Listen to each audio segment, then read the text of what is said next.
2022 में जब मैं कलीसिया अगुआ था, अपने घमंड, आत्मतुष्टता और मनमानी के कारण मैं हर चीज़ में अंतिम निर्णय लेना चाहता था।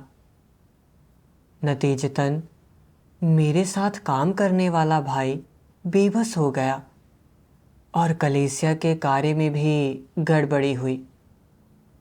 उच्च अगुआ ने मेरे घमंड, आत्मतुष्टता और पूरी तरह से मसीह विरोधी के मार्ग पर चलने के कारण मुझे उजागर किया, मेरी काट छांट की और मुझे बर्खास्त कर दिया। बर्खास्त होने के बाद मैं बहुत मायूस हो गया। मैंने इस तथ्य पर विचार किया कि मैंने 20 वर्षों से अधिक समय से परमेश्वर में विश्वास रखा है। मेरे घमंड और आत्मतुष्टता के कारण मुझे एक से अधिक बार हटाया जा चुका है और अब भी मैं ज़्यादा नहीं बदला हूँ। मुझे लगा कि अब मेरे कर्तव्यों में मेरा व्यवहार अच्छा होना चाहिए और अब मैं इतना घमंडी नहीं हो सकता या अपनी पुरानी गलतियां नहीं दोहरा सकता, वरना अब मुझे उद्धार का दूसरा अवसर नहीं मिलेगा। बाद में परमेश्वर के वचनों को पढ़कर और चिंतन करके मैंने जाना कि मैं सच में एकदम घमंडी और आत्मतुष्ट हूँ और अपने भाई के साथ काम करते समय मैं उसे लगातार बेबस करता था, अपनी इच्छाएं और विचार उस पर थोपता था और चाहता था कि वह मेरी आज्ञा माने। इसका नतीजा यह हुआ कि कार्य में देरी हुई। मेरी बार बार काट छांट की गई, लेकिन मैंने कभी आत्मचिंतन नहीं किया। मैं सचमुच मसीह विरोधी के मार्ग पर चल रहा था। मुझे अपने आप से गहरी घृणा हो गई और मैंने ठान लिया कि आगे से मैं अपने कर्तव्यों को पूरी निष्ठा से निभाऊंगा। कुछ समय बाद अगुआ ने मुझे लोगों को बाहर निकालने से जुड़ी सामग्रियों को व्यवस्थित करने का कार्य सौंपा और मुझे बहन लीशिंग के साथ सहयोग करने के लिए कहा। उन्होंने मुझसे पूछा कि इस आत्मचिंतन की इस अवधि के दौरान मैंने अपने घमंडी और दंभी स्वभाव को कितना समझा है, और वे चाहते थे कि मैं कुछ समय तक परीक्षण अवधि में यह कर्तव्य निभाऊं ताकि देखा जा सके कि कार्य कैसा चल रहा है। अगुआ की यह बात सुनकर मुझे बहुत दुख हुआ। मैंने सोचा, क्या परीक्षण अवधि केवल अस्थायी नहीं है? मैंने बार बार अपने घमंडी स्वभाव के अनुसार अपने कर्तव्यों को निभाया है और मैंने केवल कलीसिया के कार्य में गड़बड़ की है और विघ्न डाला है।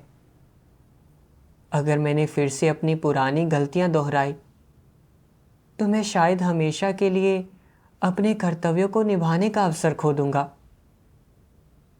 और परमेश्वर में मेरी आस्था का जीवन पूरी तरह समाप्त हो जाएगा। इस बार मुझे इस अवसर को पकड़ना है, आज्ञाकारी बनना है और जो भी मुझसे कहा जाए वह करना है। मैं पहले की तरह घमंडी, आत्मतुष्ट और आक्रामक बना नहीं रह सकता। बाद में जब मैं अपने कर्तव्य निभा रहा था तो मैंने देखा कि लेशिन पारिवारिक मामलों से बेबस थे और अपने कर्तव्यों में कोई जिम्मेदारी महसूस नहीं कर रही थी और कुछ सामग्रियां जिन्हें व्यवस्थित करने की आवश्यकता थी समय पर व्यवस्थित नहीं हुई थी। तो मैंने सोचा कि मुझे यह बात लीशिंग को बतानी चाहिए, लेकिन जैसे ही मैं उससे संगति करने वाला था, अगुआ के शब्द फिर से मेरे मन में आ गए और मुझे याद आया कि मुझे पहले मेरे घमंड, आत्मतुष्टता और मनमानी के कारण और हर चीज़ में अंतिम निर्णय लेने की चाहत के कारण बर्खास्त कर दिया गया था, जिसके चलते दूसरे लोग बेबस हो गए थे और कलीसिया के कार्य में गड़बड़ी हुई थी। मैं अभी भी इस कर्तव्य में परीक्षण अवधि में था और ऊपर से अगुआ ने मुझसे लीशिंग के कार्य की जांच करने को नहीं कहा था। अगर मैंने लीशिंग को उसकी समस्याएं बताई तो क्या वह सोचेगी कि मैं बहुत घमंडी हूँ और अपनी हदें पार कर रहा हूँ? क्या वह सोचेगी कि कुछ दिनों तक आज्ञाकारी रहने के बाद मैं फिर से अपनी पुरानी आदतों में लौट रहा हूँ? यह सोचकर मैंने अपनी मन की बात नहीं की। बाद में अगुआ बार बार बताते रहे कि लीशिन द्वारा व्यवस्थित की गई सामग्रियां अधूरी थी। एक छद्म विश्वासी की सामग्री को पहले के गलत आकलन के कारण फिर से इकट्ठा और व्यवस्थित करने की आवश्यकता थी, जिससे प्रगति में देरी हुई। मुझे बहुत अपराध बोध हुआ। अगर मैंने समय पर संगति की होती और लीशिंग को यह बात बताई होती तो ऐसा नहीं होता। अपने अपराध बोध में मैंने परमेश्वर के वचनों के 2 अंश पढ़े। सर्वशक्तिमान परमेश्वर कहता है, कई वर्षों तक परमेश्वर में विश्वास करने और कई असफलताओं और बाधाओं का अनुभव करने के बाद और साथ ही परमेश्वर के प्रकाशन और काट छांट का अनुभव करने के बाद सामान्य परिस्थितियों में लोगों को इन असफलताओं से सबक लेकर आत्मचिंतन करना और खुद को जानना चाहिए। समस्याएं हल करने के लिए सत्य खोजना चाहिए। परमेश्वर के वचनों में अपनी असफलताओं और चूकों के कारण ढूंढने चाहिए और साथ ही अभ्यास का वह मार्ग खोजना चाहिए जिस पर उन्हें चलना चाहिए। लेकिन मसीह विरोधी ऐसा नहीं करते। कई बार चूकने और असफल होने के बाद वे अपने व्यवहार को और संगीन बना देते हैं। परमेश्वर के बारे में उनके संदेहों की संख्या बढ़ती जाती है और वे और ज़्यादा गंभीर हो जाते हैं। परमेश्वर के बारे में उनकी जांच पड़ताल और ज़्यादा गहन हो जाती है। परमेश्वर के बारे में उनका संशय और ज़्यादा गहरा हो जाता है और इसी तरह उनका दिल परमेश्वर के प्रति सतर्कता से भर जाता है। उनकी सतर्कता शिकायतों, क्रोध, अवज्ञा और क्षोभ से भरी होती है, यहाँ तक कि वे धीरे धीरे परमेश्वर के प्रति इनकार, आलोचना और निंदा भी पैदा कर लेते हैं। क्या वे बढ़ते हुए खतरे में नहीं हैं? परमेश्वर और उसके द्वारा व्यवस्थित परिवेशों और लोगों, घटनाओं और चीज़ों और परमेश्वर द्वारा उन्हें प्रकट कर अनुशासित करने इत्यादि के प्रति मसीह विरोधियों के रवैये से आंकें तो क्या उनका सत्य खोजने का जरा सा भी इरादा होता है? क्या उनका परमेश्वर के प्रति समर्पण करने का जरा सा भी इरादा होता है? क्या उनमें जरा सी भी आस्था होती है कि यह सब आकस्मिक नहीं बल्कि परमेश्वर की संप्रभुता के अधीन है? क्या उनमें यह समझ और जागरूकता होती है? जाहिर है नहीं होती। कहा जा सकता है कि उनकी सतर्कता की जड़ परमेश्वर के बारे में उनके संदेहों से आती है। परमेश्वर के प्रति उनके संशय की जड़ भी परमेश्वर के बारे में उनके संदेहों से आती कही जा सकती है। उनके द्वारा परमेश्वर की जांच पड़ताल से उत्पन्न परिणाम उन्हें परमेश्वर के प्रति और ज़्यादा संशयग्रस्त और ज़्यादा सतर्क बना देते हैं। मसीह विरोधियों की सोच से उत्पन्न विभिन्न विचारों, दृष्टिकोणों और साथ ही इन विचारों और दृष्टिकोणों के प्रभुत्व के तहत उत्पन्न विभिन्न नजरियों और व्यवहारों से आंकें तो ये लोग बहुत ही अविवेकी होते हैं। ये सत्य नहीं समझ सकते, परमेश्वर में वास्तविक आस्था विकसित नहीं कर सकते, परमेश्वर के अस्तित्व पर पूरी तरह से विश्वास कर उसे स्वीकार नहीं सकते, यह मान और स्वीकार नहीं सकते कि परमेश्वर समस्त सृष्टि पर संप्रभुता रखता है, वह हर चीज पर संप्रभुता रखता है। यह सब उनके दुष्ट स्वभाव सार के कारण होता है। परमेश्वर के वचनों के प्रकाशन का सामना करके ऐसा लगा कि मेरा न्याय किया गया है। परमेश्वर ने जो उजागर किया था, क्या वही मेरी स्थिति नहीं थी? बर्खास्त किए जाने के बाद से मैं सतर्कता और गलतफहमी की स्थिति में जी रहा था। मेरा मानना था कि मेरे घमंड, आत्मतुष्टता और मनमानी के कारण ही मुझे कई बार बर्खास्त किया गया था। मुझे लगा कि 20 वर्षों से अधिक परमेश्वर में विश्वास करने के बाद भी मैं ज़्यादा नहीं बदला हूँ और मैं अभी भी अपने घमंडी स्वभाव के अनुसार जी रहा हूँ। अगर मैंने अब भी वास्तविक बदलाव का अनुभव नहीं किया तो मुझे बेनकाब करके हमेशा के लिए निकाल दिया जाएगा और मुझे अपने कर्तव्यों को निभाने का कोई अवसर नहीं मिलेगा। जब मैंने अगुआ को यह कहते सुना कि मुझे परीक्षण अवधि में कर्तव्य निभाने की अनुमति है, तो मैं और भी अधिक संदेह और सतर्कता से भर गया और फिर से बेनकाब करके निकाल दिए जाने से बचने के लिए मैंने खुद को पूरी तरह से बंद कर लिया और हर दिन भय और सावधानी में जीता रहा। जब मैंने देखा कि जिस बहन के साथ मैं सहयोग कर रहा था वह अपने कर्तव्यों को लापरवाही से और जिम्मेदारी के किसी भाव के बिना निभा रही थी, तो मुझे पता था कि कलीसिया के कार्य की रक्षा करने के लिए मुझे उसकी समस्याएं बतानी चाहिए। लेकिन मुझे डर था कि मेरी बहन सोचेगी कि मैं घमंडी हूँ और कर्तव्य निभाना शुरू करने के कुछ ही दिनों में मैं फिर से अपनी बुरी आदतों में लौट आया हूँ। इसलिए मैंने अनदेखी कर दी। इसी वजह से कार्य को नुकसान पहुँचा।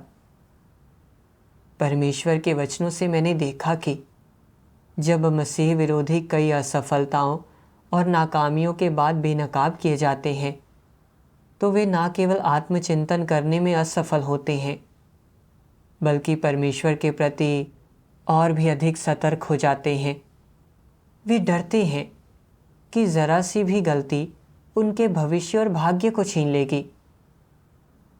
इस वजह से वे लगातार परमेश्वर के प्रति सतर्क रहते हैं। मेरे द्वारा प्रकट किए जा रहे स्वभाव और मसीह विरोधी के स्वभाव में क्या अंतर था? मैंने विचार किया कि मेरे घमंड, आत्मतुष्टता और सत्य को अस्वीकार करने से कलीसिया के कार्य को कितना बड़ा नुकसान पहुंचा। अगुआ का मुझे याद दिलाना कलीसिया के कार्य की खातिर था, ताकि मैं अपनी घातक कमजोरियों पर अधिक विचार कर सकूं, अपनी असफलताओं से सीख सकूं और अपने घमंडी स्वभाव के अनुसार जीना छोड़ दूं। यह परमेश्वर का प्रेम था, लेकिन इसे परमेश्वर से आया मानकर स्वीकारने के बजाय मैं संदेह और अविश्वास करने लगा। मैंने देखा कि मैं वास्तव में धोखेबाज और दुष्ट हूं। बाद में मैंने परमेश्वर के वचनों का एक और अंश पढ़ा। सर्वशक्तिमान परमेश्वर कहता है, मसीह विरोधी कभी परमेश्वर के घर की व्यवस्थाओं का पालन नहीं करते और वे हमेशा अपने कर्तव्य, प्रसिद्धि, फायदे और रुतबे को अपने आशीषों को प्राप्त करने की आशा और अपने भावी गंतव्य के साथ जोड़ते हैं। मानो अगर उनकी प्रतिष्ठा और हैसियत खो गई तो उन्हें आशीष और पुरस्कार प्राप्त करने की कोई उम्मीद नहीं रहेगी और यह उन्हें अपना जीवन खोने जैसा लगता है। वे सोचते हैं, मुझे सावधान रहना है, मुझे लापरवाह नहीं होना चाहिए। परमेश्वर के घर भाई बहनों, अगुआओं और कार्यकर्ताओं, यहाँ तक कि परमेश्वर पर भी भरोसा नहीं किया जा सकता। मैं उनमें से किसी पर भरोसा नहीं कर सकता। जिस व्यक्ति पर तुम सबसे ज्यादा भरोसा कर सकते हो और जो सबसे ज्यादा विश्वसनीय है, वह तुम खुद हो। अगर तुम अपने लिए योजनाएं नहीं बना रहे तो तुम्हारी परवाह कौन करेगा? तुम्हारे भविष्य पर कौन विचार करेगा? कौन इस पर विचार करेगा कि तुम्हें आशीष मिलेंगे या नहीं? इसलिए मुझे अपने लिए सावधानी पूर्वक योजनाएं बनानी होंगी और गणनाएं करनी होंगी। मैं गलती नहीं कर सकता या थोड़ा भी लापरवाह नहीं हो सकता, वरना अगर कोई मेरा फायदा उठाने की कोशिश करेगा तो मैं क्या करूंगा? इसलिए वे परमेश्वर के घर के अगुआओं और कार्यकर्ताओं से सतर्क रहते हैं और डरते हैं कि कोई उन्हें पहचान लेगा या उनकी असलियत जान लेगा और फिर उन्हें बर्खास्त कर दिया जाएगा और आशीष पाने का उनका सपना नष्ट हो जाएगा। वे सोचते हैं कि आशीष प्राप्त करने की आशा रखने के लिए उन्हें अपनी प्रतिष्ठा और रुतबा बरकरार रखना चाहिए। मसीह विरोधी आशीष प्राप्ति को स्वर्ग से भी अधिक बड़ा, जीवन से भी बड़ा, सत्य के अनुसरण, स्वभावगत परिवर्तन या व्यक्तिगत उद्धार से भी अधिक महत्वपूर्ण और अपना कर्तव्य अच्छी तरह निभाने और मानक के अनुरूप सृजित प्राणी होने से अधिक महत्वपूर्ण मानता है।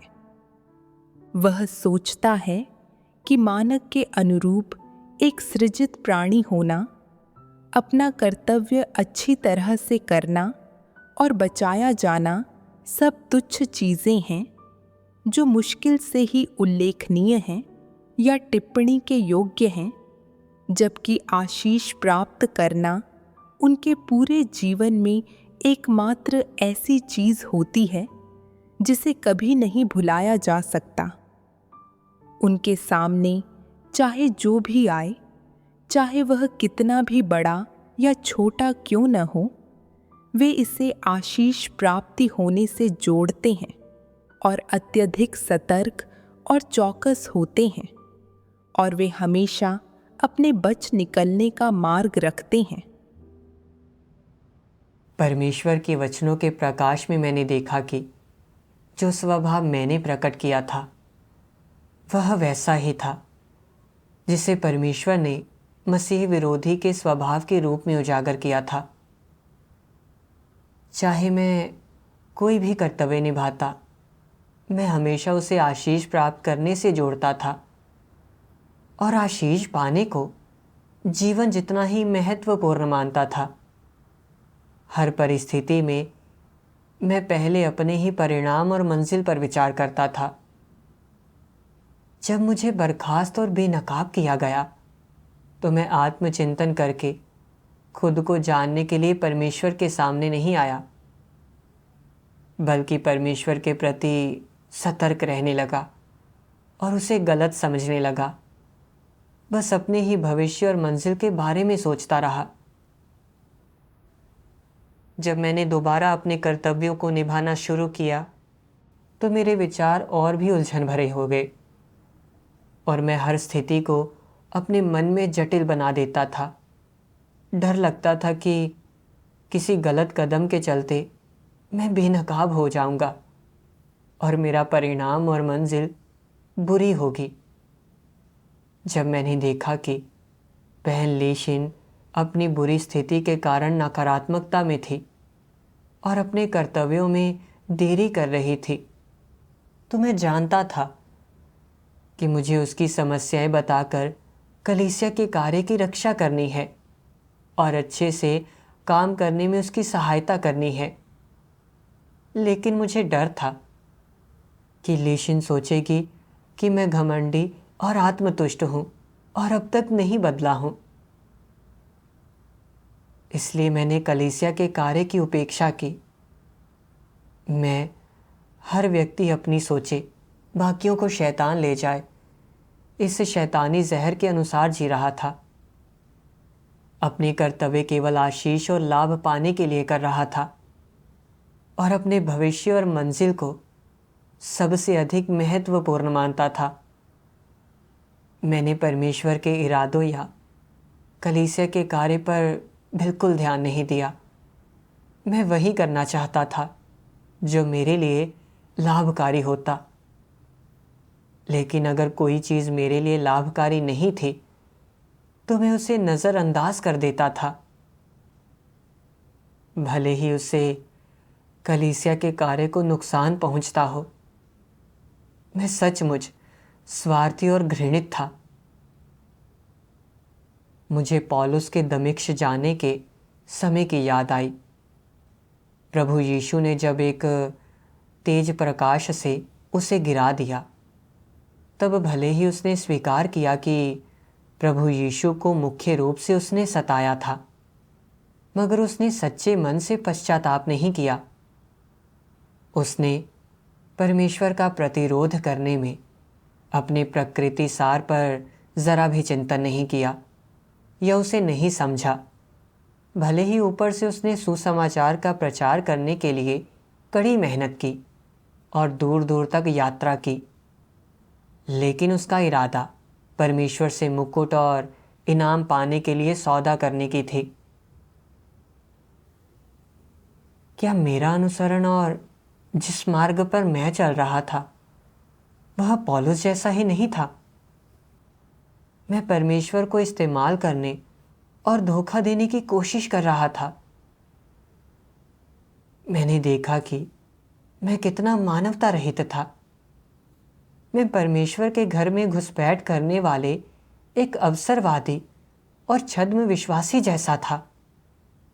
और अगर मैंने अनुसरण को लेकर अपने विचार नहीं बदले तो ना केवल मैं परमेश्वर की स्वीकृति से वंचित रहूंगा, बल्कि अंततः मुझे उसके दंड का सामना भी करना पड़ेगा। इसके बाद मैंने परमेश्वर के वचनों का एक अंश पढ़ा। सर्वशक्तिमान परमेश्वर कहता है, कभी कभी परमेश्वर तुम्हें प्रकट करने या तुम्हें अनुशासित करने के लिए किसी निश्चित मामले का उपयोग करता है। क्या इसका मतलब यह है कि तुम्हें हटा दिया गया है? क्या इसका मतलब यह है कि तुम्हारा अंत आ गया है? नहीं। दरअसल कई मामलों में लोगों की चिंता अपने स्वार्थ से ही उपजती है। आमतौर पर यह भय होता है कि उनके पास कोई परिणाम नहीं होगा। वे हमेशा सोचते हैं, अगर परमेश्वर मुझे प्रकट कर देता है, हटा देता है और नकार देता है तो क्या होगा? यह तुम्हारे द्वारा परमेश्वर को गलत समझना है। यह सिर्फ तुम्हारी एक तरफा अटकलबाजी है। तुम्हें पता लगाना होगा कि परमेश्वर का इरादा क्या है। जब वह लोगों को प्रकट करता है तो यह उन्हें हटाने के लिए नहीं होता। लोगों को इसलिए प्रकट किया जाता है ताकि उन्हें अपनी कमियों का, गलतियों का और अपने प्रकृति सारों का पता चले, ताकि वे खुद को जानकर सच्चा पश्चाताप करने में समर्थ बन सकें।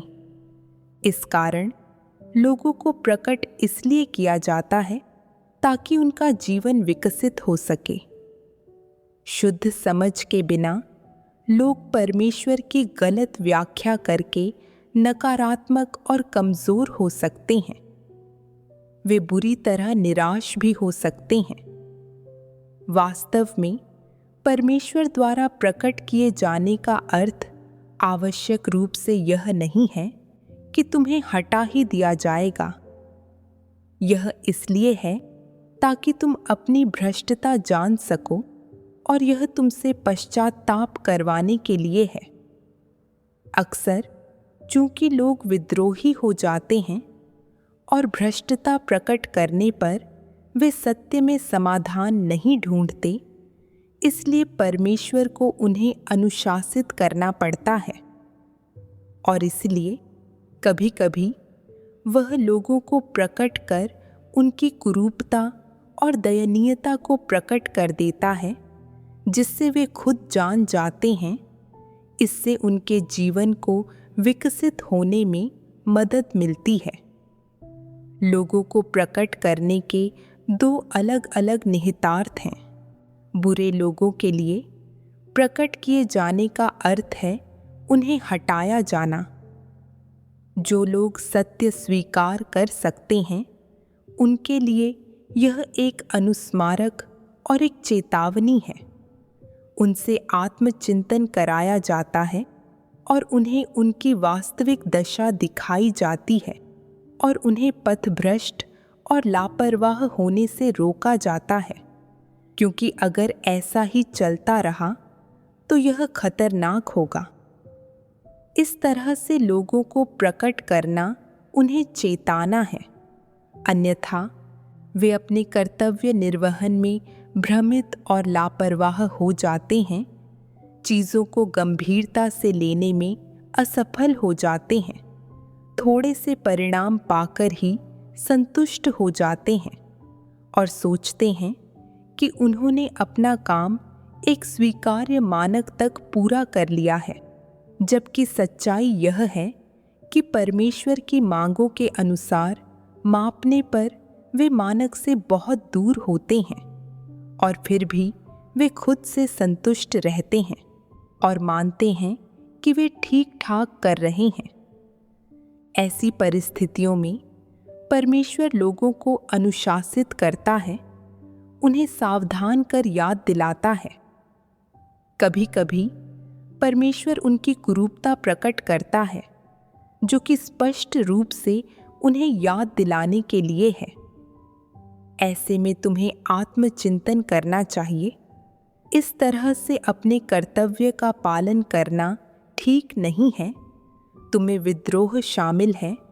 तुम्हें बहुत अधिक नकारात्मक तत्व हैं।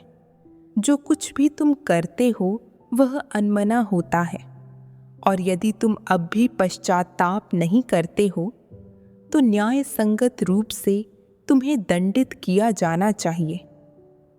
यदा कदा परमेश्वर जब तुम्हें अनुशासित करता है या प्रकट करता है, तो इसका मतलब आवश्यक रूप से यह नहीं होता कि तुम्हें हटा दिया जाएगा। इस बात को सही ढंग से समझा जाना चाहिए।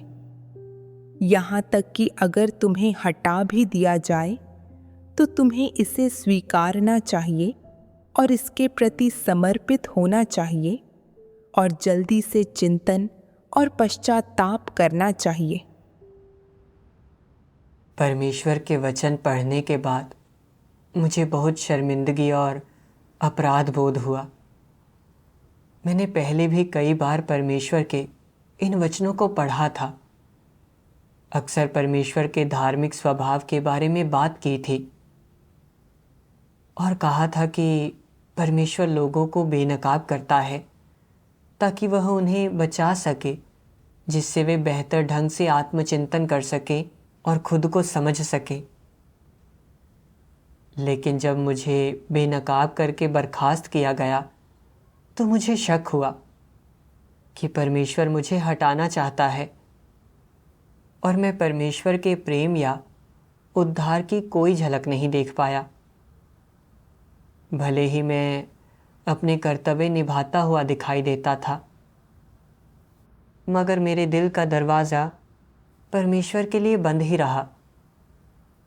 मैंने अपनी आस्था के वर्षों पर विचार किया अपनी घमंडी प्रकृति के कारण मुझे कई बार बेनकाब किया गया और बर्खास्त किया गया।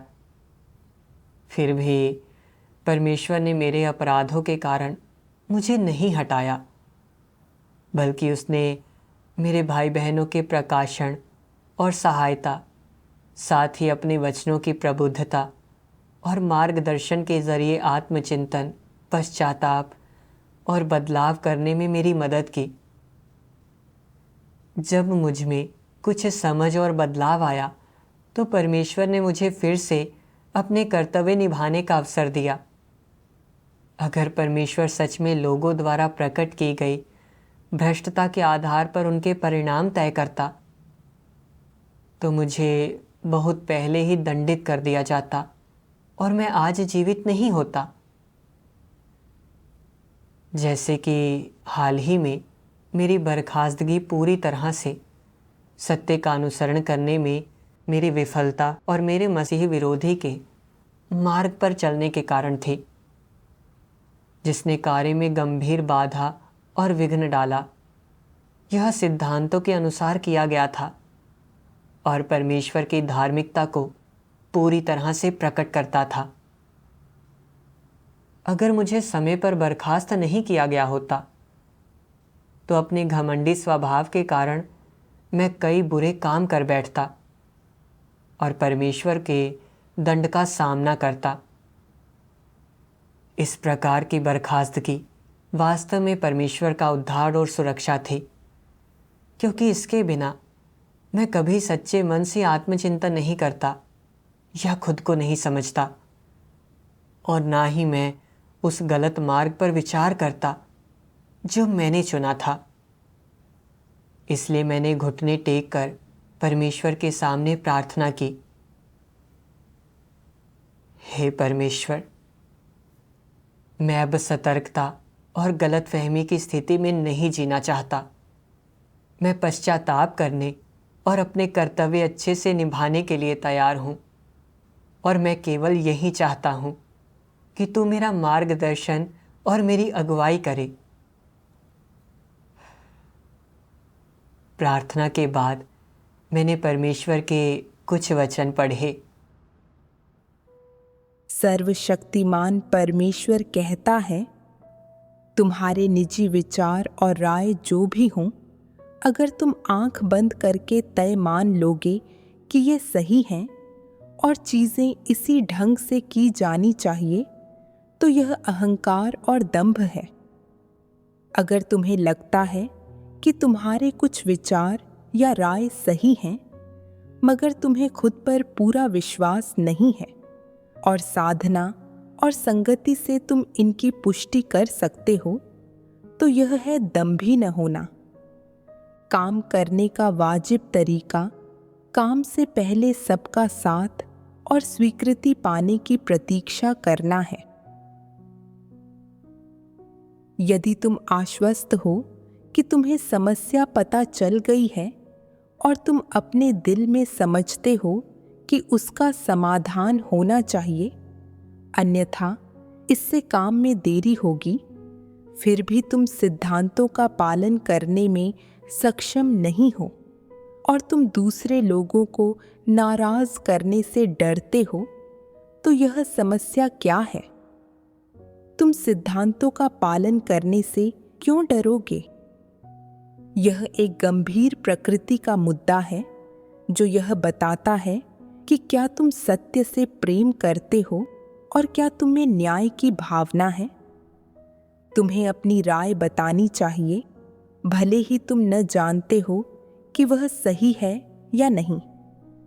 अगर तुम्हारी कोई राय या विचार है तो तुम्हें उसे कह देना चाहिए और दूसरों को उसका आकलन करने देना चाहिए। ऐसा करने से तुम्हें लाभ होगा और यह समस्या हल करने में मददगार होगा। परमेश्वर के वचनों पर ध्यानपूर्वक विचार करने के बाद मैंने समझा कि दूसरों को बेबस करना और घमंडी स्वभाव के कारण अपने पद का रौब जमाना परमेश्वर के घर के हितों की रक्षा के लिए सत्य का अभ्यास करने से बिल्कुल अलग है।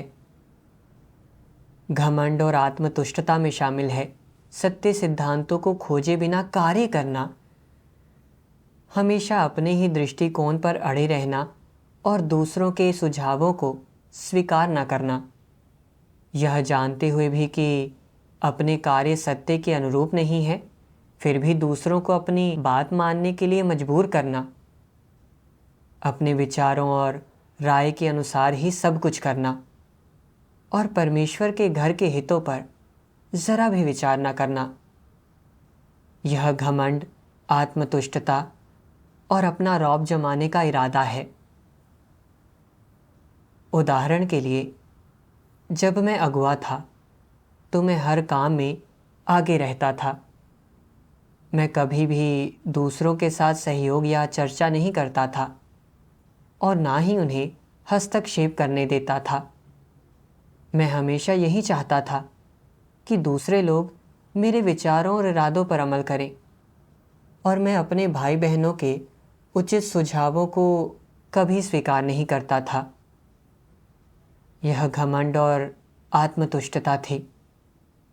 अगर मैं किसी को कोई ऐसा कार्य करते हुए देखता जिससे सिद्धांतों का उल्लंघन होता है और कलीसिया के कार्य में बाधा आती है, तो चाहे वह कार्य मेरी जिम्मेदारी हो या नहीं, या वह व्यक्ति मेरी निगरानी में हो या नहीं, मुझे उसे उजागर करना और उसकी मदद करनी चाहिए।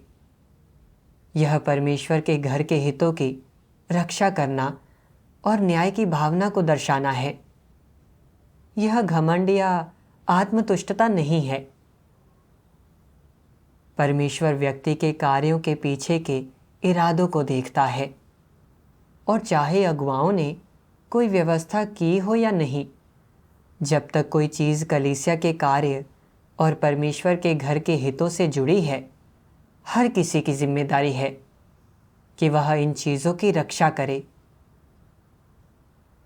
ऐसा व्यक्ति ही वास्तव में परमेश्वर के घर का हिस्सा है। इसका एहसास होने पर मैं ली शिंग के पास गया ताकि उसके साथ संगति करूं, उसे उसकी समस्याएं बताऊं और उसके कर्तव्यों में आ रही कठिनाइयों को समझ सकूं।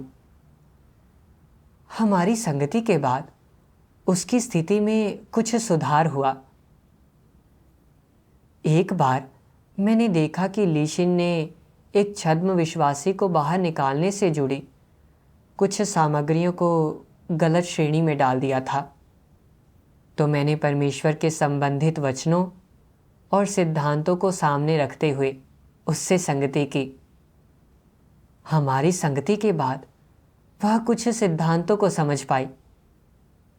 मेरी समझ और मुझ में जो भी बदलाव हुए हैं, वे सब परमेश्वर के वचनों के मार्गदर्शन और अगुवाई के कारण है। परमेश्वर का धन्यवाद।